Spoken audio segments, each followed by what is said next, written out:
Alrighty guys, so today's lecture is called Ions, and just a reminder that before we get started, that you have a notebook out where you can do the problems with me. That way you'll have a better understanding of how to do the problems on your assignment.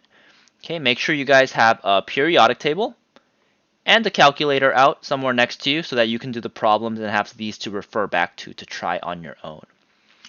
Okay, so before we get started talking about this new concept called ions, we're gonna just review isotopes one more time, just so we have a good understanding of these things before we move on. So in this problem, number one, we're gonna write the isotope name and the symbol. Okay, and this atom has 28 protons and it has 34 neutrons. Now, if you remember, the protons, they tell you what element a specific atom is. So what we're going to do is we're going to look at our periodic table, and we're going to look for the atom that has 28 protons. Now, if you guys remember, protons are going to be based off the atomic number, the number on top of the box. So if you guys notice, which atom has, or which element has 28 protons, it's going to be nickel. Okay, so we're going to put nickel. Same spelling as the coin. Okay, so we know that this isotope is going to be some type of nickel, and what we have to do now is we need to put a dash. So nickel dash, and then we're going to have to put a number behind nickel since it's the isotope name. And this number is called the mass number. And if you guys remember from last week, the mass number is going to be equal to the number of protons plus the number of neutrons. Okay, so nickel dash, and then we're going to put the mass number, which is protons plus neutrons. So we have the protons and the neutrons right here, so this should be very easy to finish up. All we're going to do is pull out our calculator, and then we're just going to punch in 28 plus 34. That's going to give us an answer of 62. So our answer for this problem is going to be nickel dash 62, and that's going to be our answer. Our answer is nickel 62. Alrighty, so that's the first problem. Pretty simple. Let's move on to the second one. So for the second problem, it's going to be asking us how many protons and neutrons does calcium 42 have? And it's asking us what the isotope symbol is. So since we're talking about calcium, we're going to look for calcium on the periodic table. Okay, since we're talking about calcium 42, it doesn't matter about this number in the back. It's calcium. No matter what happens, since it's calcium, it's going to have the number on the top as the number of protons.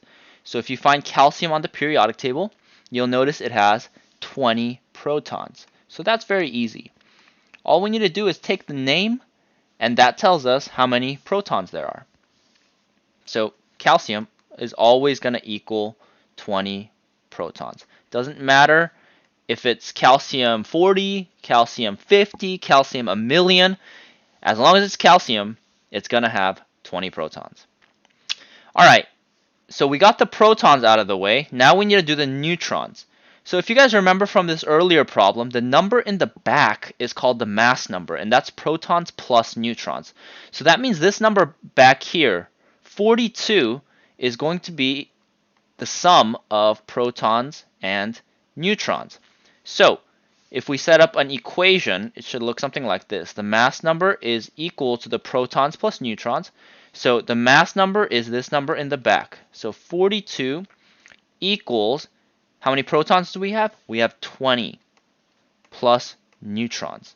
So in order to get the neutrons by itself, what we have to do is subtract by 20 on both sides, and this side will cancel out. And so if you do 42 minus 20, you should get 22, which means that calcium 42 has 20 protons, and it's going to have 22 neutrons. Alrighty, so we got the first part out of the way. How many protons and neutrons does it have? But the question is also asking to write the isotope symbol. So make sure you guys read the directions carefully and answer all parts of the problem. So for the symbol, super easy. we're still talking about calcium. So the symbol for calcium is Ca. So we're going to write Ca. And then on the top left, we just put the mass number. The mass number is the number in the back, so 42. So the symbol is 42 on the top left, Ca. Alright, so that's review from last time. Hopefully that helped. What we're going to do now is we're going to move on and we're going to talk about this new concept called ions. So what we're going to do real quick is we're going to talk about what an atom looks like, just briefly, and then we'll talk about ions. So we learned before that in an atom, there's 3 subatomic particles. So an atom is made out of 3 things: protons, and they have a positive charge; neutrons have no charge; and electrons has negative charge.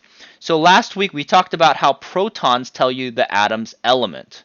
Okay, so the number on top of the box, it tells you the atom's element. And then we learned that the number of neutrons determines the isotope, which is the type of element. So it's like a version of the same element.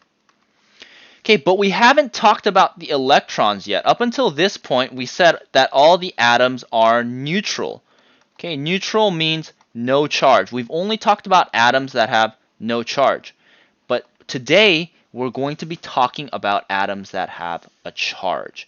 Okay, and what I mean by charge is, if you guys know from just daily life, when you guys like have a battery, right? Sorry about my ugly drawings. Or if you have like a magnet, you guys know how there's a positive electric charge and a negative electric charge, right? That's what I mean by charge. So charge is kind of like a magnetic or electrical charge. It's basically the charge that an atom has. So an atom can have a positive charge, depending on how many protons and electrons it has, or it can have a negative charge. Okay, and that's going to depend on the number of electrons. So protons tell us what element an atom is, neutrons tell us what isotope an atom has, and the electrons tell us the charge, the electronic charge of the atom.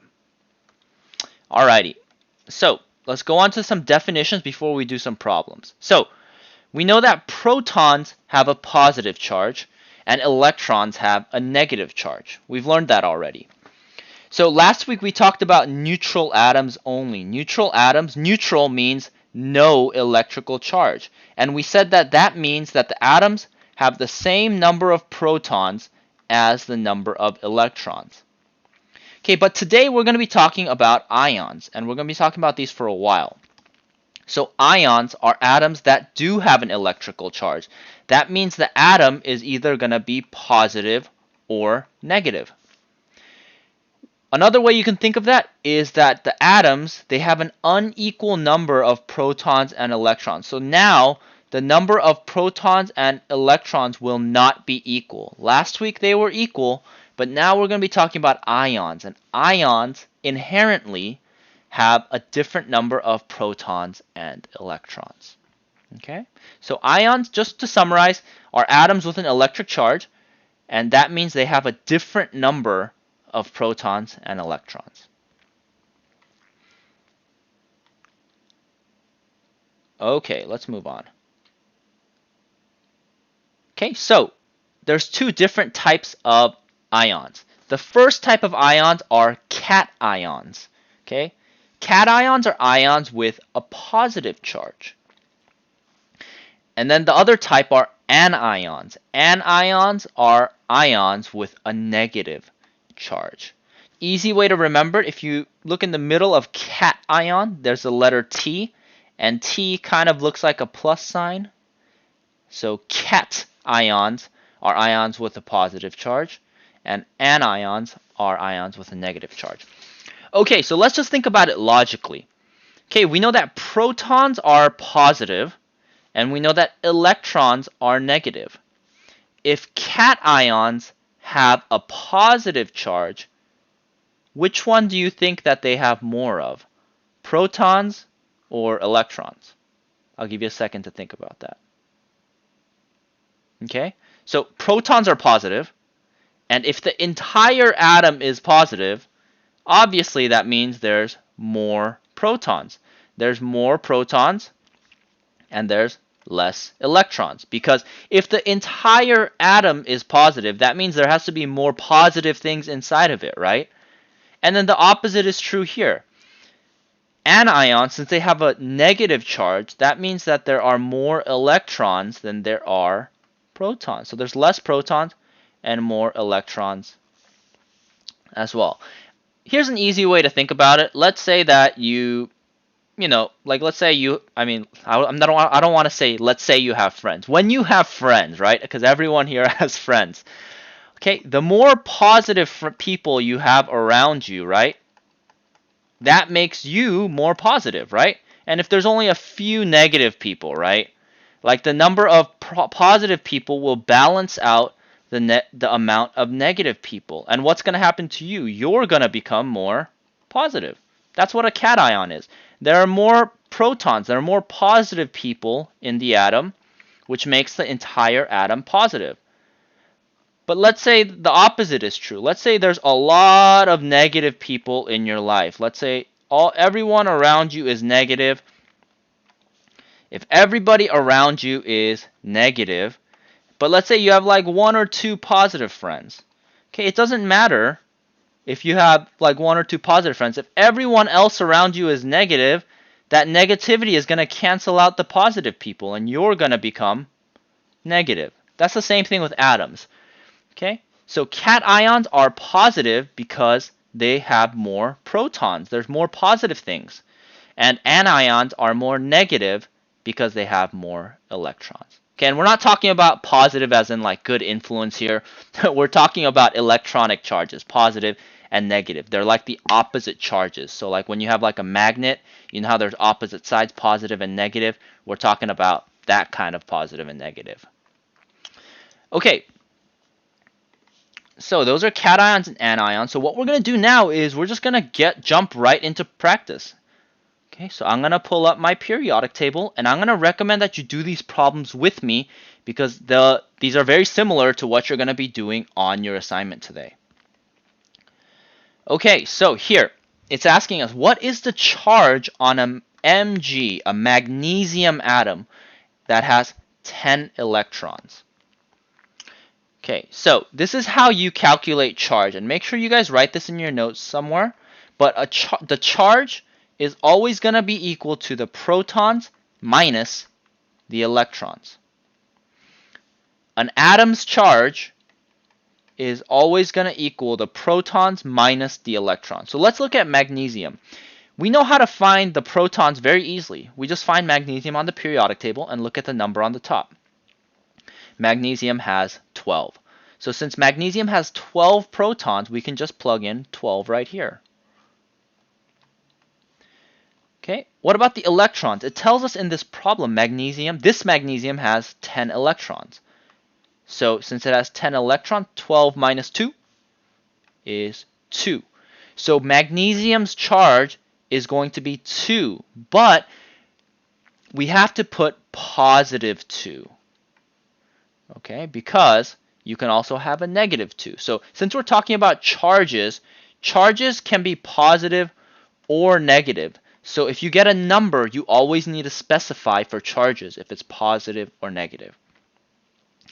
Alright, so we found that the charge is positive 2. So if this magnesium has a charge of positive 2, is it a cation or is it an anion? Give you guys a second to think about that.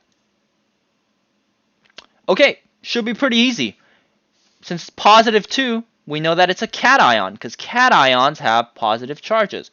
So the answer to this problem, this part, is it a cation or anion? It is a cation. And if we answer this question right here, the charge is positive 2. Okay, next, we have to write the ion symbol. This is very easy once we get all these answers. So since we're writing the symbol, we just look for magnesium symbol. It's Mg. It's also right here. So we just write Mg. And we're going to put the charge on the opposite side of isotopes. If you remember, we put the isotope number right here. But now we have to put the charge right here. Okay, and we're going to put 2 plus. Okay, so I know that normally we talk about positive and negative numbers as positive too. We always put like positive number in the front or negative in the front. But when we write the charges for the ion, we always want to put the number first. So 2 plus. So the ion symbol is Mg, and on the top right hand corner, 2 plus. Okay? So that's basically how you do the three things that we're going to go over today. How do you find the charge? We just use the protons and the electrons. Make sure you wrote this formula down right here. Atom's charge equals positive, or protons minus electrons. Cation and anion, and then the symbol. Okay, so let's do a couple more practice before you guys get into your assignment. Alrighty, let's take a look at this one. This next assignment, or next problem, it says, what is the charge on a fluorine atom with 10 electrons? So what we're going to do is we're going to look for fluorine on the periodic table. So we're going to jump all the way to the right side. And then we're going to see that fluorine is right here. Fluorine symbol is F. Okay, we have F. Okay, so we want to find the charge. And if you guys remember from earlier, the charge is equal to the protons minus the electrons. So how many protons does fluorine have? It's going to be the number on the top. Fluorine has 9 protons. And how many electrons does this one have? It has 10 electrons. So we're just going to do minus 10. So what's 9 minus 10? It's going to be 1, but it's not positive 1. It's going to be negative 1. So that means the charge on this fluorine, the one that has 9 protons and 10 electrons, is negative 1. The answer here is negative 1. Okay, and is this a cation or anion? Well, we know that anions are negative, so the answer is this one is an anion, because cations are positive and anions are negative. Lastly, we're going to write the ion symbol. So the symbol for fluorine is right here, is F. So we're going to write F. And then we need to put the charge on the top right. The charge is negative 1. Okay, so you could either write it like this, 1 minus. Okay, but chemists are really like lazy, and we don't like, especially if it's a 1, instead of putting 1 minus, we always write F just minus. Okay, so whenever you have an ion, just for future reference, that's either positive 1 or negative 1, you're going to just want to put the plus sign or the minus sign. But don't do this if it's not 1. Okay, so if it's like 2 plus, you have to write 2 plus. Okay, don't just put plus. It's only for the ones. Okay? All right. Cool. So hopefully this is pretty easy for you guys. It's not too difficult. Just remember the formula. Protons minus electrons is the charge. All right, let's go the opposite way this time. So in this problem, instead of giving you the element, I just told you how many protons there are. There's 26 protons, and there are 23 electrons. And the first part of the problem is write the ion symbol. Okay, so let's start by finding out what this element is. We know that we have 26 protons, so what we're going to do is we're going to go on the periodic table and look for 26 on the top. Okay, you look for 26. 26 protons is equal to iron. Okay, and the symbol is Fe. So for the symbol, all we're going to have to do is write Fe because it's iron. And then we know that we need to put the charge here on the top right. Okay, to find the charge, if you guys remember the formula, charge is equal to protons minus electrons. So we're just going to plug in the numbers that were given. We have 26 protons and 23 electrons. Okay, so we have 26 protons minus 23 electrons. So what's 23 or 26 minus 23? It's going to be positive 3. So the charge is positive 3. So what we're going to do is we're going to put it on the top right.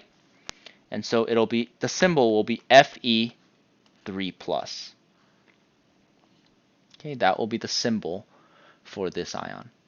Okay, so we did the symbol, but now we need to answer, is it a cation or anion? Okay, I'll give you guys a second to try that out on your own. And this should be pretty easy. Since it's positive, it's going to be a cation. There you go. Alrighty, guys. So we're just going to do one more set of problems, and this is going to be very similar to what's on your assignment. So hopefully, if you guys haven't taken notes yet or you haven't been doing the problems, I highly recommend you at least do this part. Alright, so on your homework assignment, you're going to get something that looks like this. Okay, you're going to get this table, and you're just going to have to fill it out. But don't be intimidated just because it's a table. It's basically the same thing that we've been doing. Okay, so what we're going to do is let's start with this first row right here. For the first row, it looks like we need to find the symbol right here, and we need to figure out if it's a cation or anion. So it doesn't matter which one you do first here. You can either do the symbol first or cation and anion. I'm going to do the symbol, but if you are doing this on your own and you're just listening to my voice as background music, you can do this one first, but I'm going to do the symbol first. Okay, so for the symbol, we know we need to find out what element it is first. So that's going to be based on the protons. Since there's 6 protons, we're going to go on the periodic table and look for 6. And you're going to see that the element that has number 6 on top is carbon. Okay, so this 6 protons tells you that it's carbon. So the symbol for carbon is C. So I'm just going to write C. Alright, but we need to put the charge. Okay, so here we can use the electrons for the charge. We know that the charge is going to equal protons minus electrons. So all we need to do is we need to do 6 minus 10. So 6 minus 10 is equal to -4. So since we did protons minus electrons, 6 minus 10 is -4. We're going to take this charge and put it here on the top right. 4 minus. Okay, and that's it. That's going to be your ion symbol. Okay, and then lastly, cation or anion. All you have to do is look at the charge. We know that the charge is -4. So if it's negative, we know it's going to be a, or an anion. And there you go. Most of your assignment is just going to be looking like this. You're just going to be doing rows and rows of this. All right, one last example before we finish up for today. So here we have Y3+. Okay, so here, let's do the cation anion because we can just do this right away without even thinking. Okay, it's 3+, so if it's positive, it's a cation. Okay, next, we need to figure out the protons and the electrons. So we can't figure out the electrons yet because we need to do protons minus electrons. But since we have the symbol is Y. Let's just look on the periodic table for Y. So we're going to drag it to the left side. And you're going to notice that the element that has the symbol Y is called yttrium. Okay, yttrium. It's my favorite one to say because it's yeet. Anyway. Alright, so the number on the top is 39. So that means that the number of protons we have is 39. Alright, we know that the charge is equal to the protons minus the electrons. So this time we're looking for electrons. So we're going to be looking for this guy right here. So let's start with the charge. What's the charge on Y3+? The charge is +3. So we're going to put 3, or +3, equals. How many protons we got? We have 39. So we're going to put 39 minus, and we need to figure out the electrons. So how can we get the electrons by itself? Okay. So we can do this multiple ways, but one way you can do it is just trying to figure out how many, what 39 minus what is equal to 3. Okay, so you can think about it. You can do it that way, or you can do a math problem. You can do 39 subtract by 39 on both sides, but if you do that, you have to get rid of the negative by multiplying by a negative on both sides. Okay, so I'll give you guys a second. Do it your own way. Figure out how you want to solve this problem. But take a second and figure out how many electrons this ion is going to have. Alrighty guys, so let's try to figure it out. So there are multiple ways you can do this. Again, you can try to figure out 39 minus what is 3. Okay, so you can just count backwards. So 39, 38, 37, 36. Okay, so the answer is going to be 36 because 39 minus 36 is equal to 3. Another way you could have done it is subtract by 39 on both sides. 3 minus 39 is going to give you negative 36, but since we have a negative sign on this side, negative sign on this side, they cancel out, and that's going to give you 36. Either way works, whatever's more comfortable for you. Alrighty guys, so hopefully that was helpful. You guys can get started on your assignment now. Let me know if you guys need any help, but good luck, and I hope you guys all do well on the assignment.